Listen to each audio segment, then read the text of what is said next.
Good morning, students. So now we have start our today's class in the subject of political science. And in a previous class we finished our previous chapter, which is U.S. as a money. I hope you all are very well understand about whole topic, whole chapter. Now, students, we are moved to our another chapters, which is the alternative centers of powers. And in this chapter, we look about the alternative centers, who is the operate the world system, world economic system, and how these power centers are presented a challenge to America.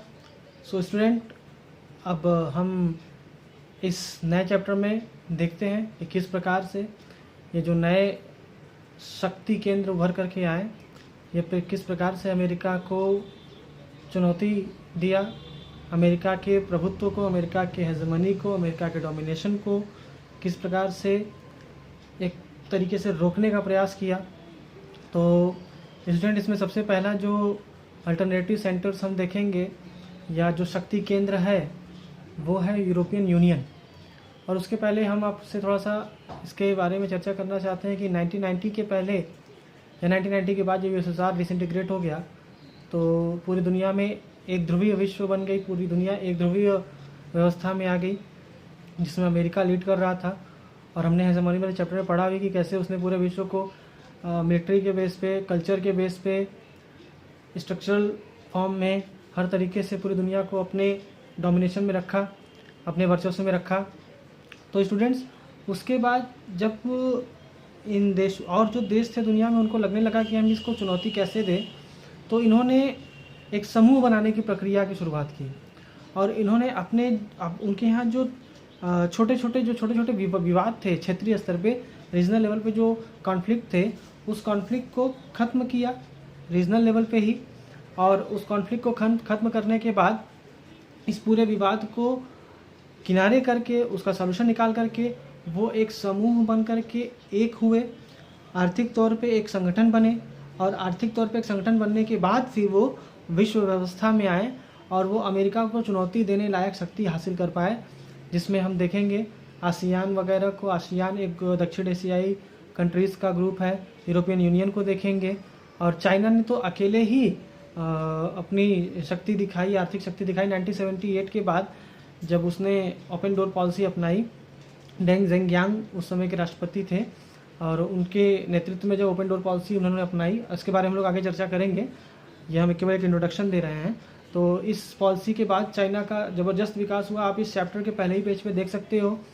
China के दो उसमें आपको figure दिखेंगे। पहला figure माओ है जो बता रहा है कि समाजवाद ही मुक्ति का रास्ता है, समाजवादी विकास का रास्ता है।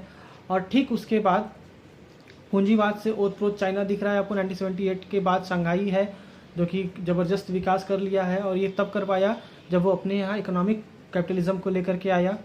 हमारे यहाँ बहुत सारे लोग इसमें कंफ्यूज रहते हैं कि चाइना को हम कम्युनिस्ट देश मानते हैं तो फिर वो पूंजीवादी व्यवस्था कैसे।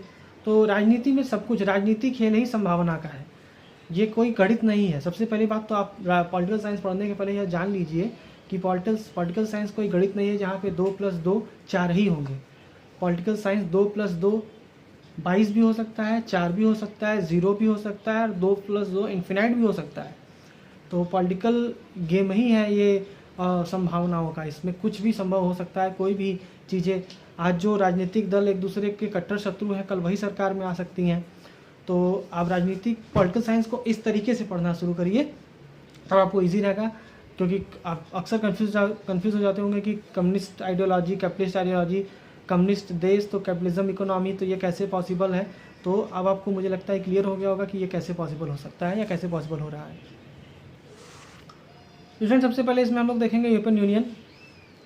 सबसे पहला ये संगठन बना विश्व में, स्पेशली सेकेंड वर्ल्ड वार के ख़त्म होने के बाद 1945 में यूरोप के बहुत सारे देश टूट चुके थे। और आज डिस्कशन में भी, ग्रुप डिस्कशन में भी ये बात किसी स्टूडेंट ने पूछा था कि जब पूरी दुनिया की इकोनॉमी ख़राब हो गई थी तो फिर कैसे बिजनेस हुआ। तो मैं पहले बता दूं कि ऐसा नहीं है कि अगर इकोनॉमी ख़राब हो जाए तो बिजनेस हो ही नहीं सकता।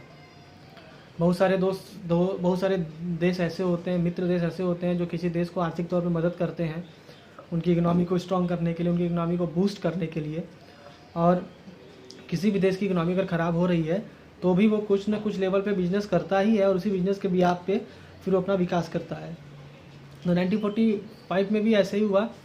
यूरोप के बहुत सारे देशों की इकोनॉमी ख़राब हो गई और फिर उन्होंने देखा, अपने मित्रों से, आसपास के देशों से मिले और उनसे जितने भी उनके रीजनल डिस्प्यूट्स थे उनको ख़त्म कराया। इसके डिस्प्यूट के खात्मे के बाद जो यूरोपियन इकोनॉमी को उभारने का सबसे बड़ा सहयोग मिला वो अमेरिका की तरफ से मिला, जो कि खास करके वेस्ट यूरोप की हम बात कर रहे हैं, पश्चिमी यूरोप की बात कर रहे हैं। मार्शल योजना लॉन्च हुई। मार्शल योजना के तहत, चूँकि नाटो के तहत तो लोग सामूहिक इंटीग्रेटेड सिक्योरिटी के तहत तो लोग बंधे ही हुए ही थे नाटो में। और उसके बाद मार्शल प्लान जब आया, मार्शल प्लान लॉन्च हुआ तो अमेरिका ने इनको एक इकोनॉमिक पैकेज दिया। इसमें आपको देखा यूरोपियन इकोनॉमिक पैकेज के नाम से ये आया था मार्शल प्लान के तहत, जिसमें यूरोप की इकोनॉमी को बूस्ट करने के लिए, यूरोप की इकोनॉमी को आगे ले जाने के लिए बहुत सारे इकोनॉमिकल हेल्प दिए गए, बहुत सारे एक तरीके से पैसे का डायरेक्ट उनको सहायता दिया गया। अब इसके तहत क्या हुआ कि यूरोपीय कंट्रीज़ को जब ये पैकेज मिला आर्थिक तौर पे, तो फिर ये एक दूसरे के सहयोग से बिजनेस करना शुरू किए, व्यापार करना शुरू किए और आर्थिक प्रगति होती गई। और इसके जो नेक्स्ट फेज़ था, इसमें था यूरोपियन काउंसिल का बनना। यूरोपियन काउंसिल बनने के बाद 1949 में ये यूरोपियन काउंसिल बना था और धीरे धीरे ये पॉलिटिकल हेल्पिंग ऑर्गेनाइजेशंस भी में कन्वर्ट होने लगा। अब इसके माध्यम से देखिए पॉलिटिकली भी ये एक होना शुरू हो गया, इकोनॉमिक तौर पे तो ये एक दूसरे का मदद कर भी रहे थे, तो बहुत तेज़ी से इन्होंने ग्रो किया। और चूँकि ये कैपिटलिस्ट देश थे तो इस तरीके से पूरे कैपिटलिज्म के बिहाफ पे ये सारे के सारे एक दूसरे से इंटीग्रेटेड होना शुरू हो गया। अब देखिए प्रक्रिया शुरू हो गई, इकोनॉमिक हेल्प, पॉलिटिकल हेल्प, अब धीरे धीरे इंटीग्रेशन में आ रहे हैं, यानी यूरोपियन यूनियन बनने का प्रक्रिया शुरू हो चुका है। 1957 में देखिए तो फिर ये एक यूरोपियन इकोनॉमिक कम्युनिटी, आप कार्यक्रम डिवाइड कर लीजिए कैसे कैसे इसका विकास हुआ। तो 1957 में यूरोपियन इकोनॉमिक कम्युनिटी बनी और इस तरीके से धीरे धीरे यूरोपियन यूनियन अपने फॉर्मेट में आ रहा था। और इसके बाद आप देखिए इस कम्युनिटी बनने के बाद जब 92 में एक तरीके से यूएसएसआर का कम्प्लीटली डिसइंटीग्रेशन हो गया तो यूरोपियन यूनियन अपने मूल फॉर्मेट में आ गया, मेन फॉर्मेट में आ गया और इनकी स्थापना होगी 1992 में, यानी कि ऑफिशियली ऑर्गेनाइज्ड हुए। और इनका जो मेन इसमें एम था तो वो था फॉरेन और सिक्योरिटी, उसके बाद इंटरनल जो मैटर्स थे, उसके बाद जस्टिस। इन चार चीज़ों पे इन्होंने अपने आप को इंटीग्रेट किया कि विदेश के मामलों पे यूरोपियन यूनियन निर्णय लेगा, आंतरिक सुरक्षा के मामलों पे यूरोपियन यूनियन निर्णय लेगा, सुरक्षा नीति जो होगी, और उसके बाद जो जजमेंट होगा, न्याय होगे, यानी कि इन देशों के अंदर जो भी आर्थिक तौर पे अपराध अगर होते हैं या किसी भी प्रकार का कोई समस्या आता है, कोई बाहरी देश हमला करता है तो उस पर निर्णय कैसे ले, तो ये यूरोपियन यूनियन मिल करके निर्णय लेंगे। तो इस तरीके से एक आप जानिए कि फॉर्मेट तैयार हुआ और ये एक सहयोगी संगठन बना और धीरे धीरे यह सहयोगी संगठन के रूप में कार्य करना शुरू किया। और हम इसको जब एक प्रक्रिया के तहत देखेंगे तो आगे चल कर के ये एक दबाव समूह मान लीजिए इसको, विश्व के ऊपर प्रेशर ग्रुप की तरह बन गया और अंदर से बहुत इंटीग्रेटेड, यानी कि आप अंदरूनी तौर पर बड़ा मजबूत जुड़ा हुआ और विश्व में कई जगहों पे अमेरिका के वर्चस्व को भी इसने चुनौती दी, विश्व के कई मामलों में इन्होंने इंटरफेयर की। इसी प्रक्रिया में हम आगे देखेंगे धीरे धीरे तो आर्थिक संगठन से बदलते बदलते ये एक राजनीतिक संगठन के रूप में आ गए। इनकी अपनी मुद्रा, यानी यूरोपियन यूनियन की अपनी मुद्रा हो गई, अपना संसद बन गया, अपना झंडा बन गया और धीरे धीरे ये एक राष्ट्र राज्य के रूप में काम करने लगे, यानी कि एक देश के रूप में, एक स्टेट के रूप में काम करने लगे। पॉलिटिकल स्टेट, आपको याद होगा, पॉलिटिकल स्टेट के रूप में काम करने लगे, यानी कि ये एक प्रकार से आर्थिक तौर पे जो सहयोग संगठन शुरू हुआ था वो आगे बढ़ कर के एक नेशन के रूप में बिल्डअप हुआ। इनकी अपनी मुद्रा बन गई, इनका अपना झंडा बना, इनका अपना नेशनल एंथम, इनका अपना कह सकते हैं संसद बन गई। तो ये प्रक्रिया देखिए यूरोपियन यूनियन के बनने में हुई। अच्छा, सबसे बड़ी बात कि इस यूनियन में सबसे पॉजिटिव चीज़ है कि इसके दो देश ब्रिटेन और फ्रांस, इनके पास वीटो पावर है सिक्योरिटी काउंसिल में, यूनाइटेड नेशन सिक्योरिटी काउंसिल में। उसके बाद इन दोनों देशों के पास परमाणु हथियार हैं जो कि करीब 550 से ज़्यादा है, 550 से ज़्यादा परमाणु हथियार हैं और विश्व की राजनीति में इनका ज़बरदस्त दखल है यूरोपियन यूनियन का। अमेरिका ने जब इराक के ऊपर हमला करने की योजना 2003 में लाई थी, तो ब्रिटेन जो कि यूरोपियन यूनियन का मित्र यूरोपियन यूनियन में है, अभी ब्रेग्जिट हो गया है। मैं आपको अपडेट बता रहा हूँ, लेकिन जब ये पब्लिश हुई थी तो उस समय तक ब्रेग्जिट नहीं हुआ था। तो तब यूरोपियन, जब हमला हुआ था इराक के ऊपर, तब भी यूरोपियन यूनियन में ब्रिटेन था। तो ब्रिटेन जो यूरोपियन यूनियन था उसने अमेरिका का साथ दिया था इराक के ऊपर हमला करने में, लेकिन जर्मनी और फ्रांस इसके अगेंस्ट थे, यूरोपियन यूनियन इसके अगेंस्ट था, और बहुत सारे मुद्दों पर यूरोपियन यूनियन ने अपनी राय रखी है, अपने दबाव समूह की तरह काम किया है। 92 के बाद इस संगठन का बड़ा विस्तार हुआ, क्योंकि फिर जो देश यूएसएसआर से टूट करके आए थे, आप मैप में देखिए, आपके बुक में पेज नंबर 53 पे मैप में आप देख लीजिए, वहाँ पे दिया है यूरोपियन यूनियन का एक मैप दिया हुआ है। उसमें जो ब्लू कलर से रंगे हुए देश हैं वो पुराने यूरोपियन कंट्रीज़ हैं और यूरोपियन यूनियन की कंट्रीज़ हैं, और जो बाद में जो ऑरेंज कलर से जो कंट्रीज़ है, जिसमें पोलैंड, चेक Republic, Slovakia, Hungary, Slovenia, Estonia, Latvia, Lithuania, ये जो कंट्रीज़ हैं, ये सारी कंट्रीज़ यूएसएसआर से डिसइंटीग्रेट होने के बाद यूरोपियन यूनियन में 92 के बाद आई। अच्छा, जब हम इसकी इकोनॉमी के बारे में बात करते हैं, तो जो इनका इंटीग्रेटेड इकोनॉमी, यानी कि यूरोपियन यूनियन की जो अपनी पूरी इंटीग्रेटेड इकोनॉमी है, ये विश्व की दुनिया की 2005 में दुनिया की सबसे बड़ी अर्थव्यवस्था बन गई थी, यानी कि अमेरिका से भी ज़्यादा इनकी इकोनॉमी, इंटीग्रेटेड इकोनॉमी ग्रो की थी, और ये थी 12,000 अरब डॉलर से ज़्यादा। आप कल्पना कर सकते हैं, 12,000 अरब डॉलर से भी ज़्यादा इनकी इकोनॉमी थी। और एक समय ऐसा गया था कि इनकी जो इंटीग्रेटेड रुपया, इनकी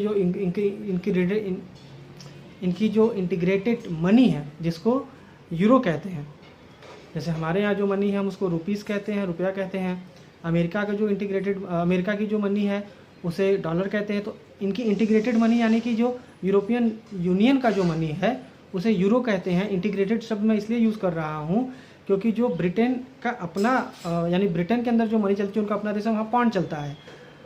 रशिया में मान लीजिए वो यूरोपियन यूनियन से भी बाहर, तो उसको रूबल चलता है वहाँ पे, और जो यूरोपियन यूनियन की कंट्रीज़ हैं वहाँ पे उनका अपना भी पैसा चलता है। लेकिन चूँकि ये सारे देश, रशिया को छोड़ करके, और जो कंट्रीज़ हैं आप मैप में देख सकते हैं, वो जो कंट्रीज़ हैं उनके यहाँ उनका अपना मुद्रा तो चलता ही है, लेकिन इंटीग्रेटेड, यानी कि इन सारे देशों का एकीकरण होने के बाद जब यूरोपियन यूनियन बन गया तो इनका मनी बना यूरो। तो उसे हम इंटीग्रेटेड मनी यूरो के रूप में कहते हैं, जो यूरोपियन यूनियन का है। और वो एक समय ऐसा आ गया था कि डॉलर, यानी कि जो विश्व की मुद्रा होती है, डॉलर व्यापार करने के लिए, वो उसको चुनौती देना शुरू कर दिया था यूरो ने। तो आप देखिए कितना तेज़ी से इसका प्रभाव बढ़ रहा था। और आगे देखिए तो इनकी जो एक तरीके से ताकत है, मिलिट्री ताकत भी ज़बरदस्त है, दुनिया की दूसरी सबसे बड़ी सेना हो गई। परमाणु संपन्न 2 देश हैं यहाँ पे, ब्रिटेन और फ्रांस। आपकी शक्ति मूलतः तब देखी जाती है जब आर्थिक रूप से आप बहुत मजबूत हो। तो आर्थिक रूप से ये जो यूरोपियन यूनियन है बहुत ज़्यादा सशक्त है, अमेरिका से 3 गुनी, यानी कि पूरे विश्व में जो व्यापार होता है तो इनकी पूरे विश्व के व्यापार में हिस्सेदारी करीब 3 गुनी ज़्यादा है अमेरिका से। यानी अमेरिका जितना हिस्सेदारी व्यापार में करता है विश्व के, उससे 3 गुना ज़्यादा ये विश्व में व्यापार करते हैं। तो इतनी ज़बरदस्त ताकत होने के कारण ये विश्व व्यापार संगठन हो गया और इंटरनेशनल मॉनेटरी फंड जैसे और बड़े ऑर्गेनाइजेशन से दबाव में भी काम करवा लेते हैं, अपने हिसाब से भी काम करवा लेते हैं, यानी कि एक तरीके से प्रेशर ग्रुप करके, प्रेशर बना करके अब काम करा लेते। तो ये प्रेशर न सिर्फ बड़े संगठनों तक, बल्कि दूर दराज के एशियाई कंट्री और जो अफ्रीकन कंट्रीज़ हैं वहाँ तक ये अपनी धौंस के साथ काम करते हैं। और साथ साथ नेचर को लेकर के और जो सोशल इश्यूज़ हैं, पॉलिटिक्स में डेमोक्रेसी को लेकर के भी ये उन देशों तक उन देशों में हस्तक्षेप करते हैं। यानी बिल्कुल अमेरिका के समानांतर ये एक प्रकार से दबाव समूह या हेजमनी तो नहीं कहेंगे, अभी इतना इन्होंने वर्चस्व नहीं फैलाया है, लेकिन अमेरिका की तरह ही ये भी विश्व में अपना एक तरीके से अपनी प्रतिभा को, अपने वर्चस्व कह सकते हैं, अपने व्यक्तित्व को दिखाने का प्रयास करते हैं, अपने देश के दबंगई को दिखाने का प्रयास करते हैं, अपने देश के लीडरशिप को दिखाने का प्रयास करते हैं यूरोपियन यूनियन। तो ये है, हालांकि इनके अंदर में भी डिस्प्यूट है। अभी आप लेटेस्ट जो अपडेट देखोगे तो यूरोपियन यूनियन को लेकर के काफ़ी डिस्प्यूट्स हैं। बहुत सारे देश इनमें से निकलने की बात करते हैं, हालांकि ब्रिटेन अलग भी हो गया है। ब्रेक्जिट मूवमेंट से कहा गया, ब्रिटेन जैसे देश, मार्gaरेट थैचर जब वहाँ की प्रधानमंत्री थी तो उन्होंने अपने मार्केट को एक समय के लिए बंद किया था। यूरोपियन बाज़ार को, ब्रिटेन के बाज़ार को अपने यूरोपियन बाज़ार से अलग रखा था, क्योंकि उनको ये लगता था कि ये हमारे देश के इकोनॉमी के लिए, यानी कि व्यक्तिगत तौर पे ब्रिटेन जैसे देश की इकोनॉमी के लिए यूरोपियन यूनियन या यूरोपीय बाज़ार खतरे की घंटी साबित होगा, उनको, उनके देश को नुकसान होगा। तो यानी इंटीग्रेशन के साथ साथ इनके साथ कॉन्फ्लिक्ट भी हैं। तो ये यूरोपियन यूनियन का एक कह सकते हैं कि इतिहास रहा, एक बेस रहा, जिस प्रकार से यूरोपियन यूनियन एक ताकतवर संगठन बनकर के निकली, यूरोपियन यूनियन एक मजबूत प्रतिद्वंदी बनकर के निकली अमेरिका की, और अमेरिका के हेजेमनी को ओवरकम करने का प्रयास किया। और इसके साथ साथ विश्व की राजनीति में, विश्व की अर्थव्यवस्था में बहुत बड़ा एक तरीके से इनका योगदान आज तक भी है। आप देखोगे तो जो ऑर्डिनेंस फैक्ट्रीज़ हैं, जो आयुध बनाने के कारखाने हैं, जो बड़े लड़ाकू विमान बनाए जाते हैं, तो यूरोपियन यूनियन भी इन सारी चीज़ों में बहुत आगे है। मिलिट्री इक्विपमेंट बनाने में बहुत आगे हैं। इनकी जो हथियार हैं वो काफ़ी दक्ष माने जाते हैं। तो एक तरीके से ये एक राष्ट्र राज्य के रूप में भी बहुत ज़बरदस्त तरीके से काम कर रहे हैं। और आगे अब हम देखेंगे दक्षेश, और ये दक्षेश नहीं, आसियान, ये साउथ ईस्ट एशियन कंट्रीज़ का ऑर्गेनाइजेशन है, साउथ ईस्ट एशियन कंट्रीज़। तो नेक्स्ट लेक्चर में हम अब इस पे बात करेंगे। फिलहाल आप यूरोपियन यूनियन को पढ़िए।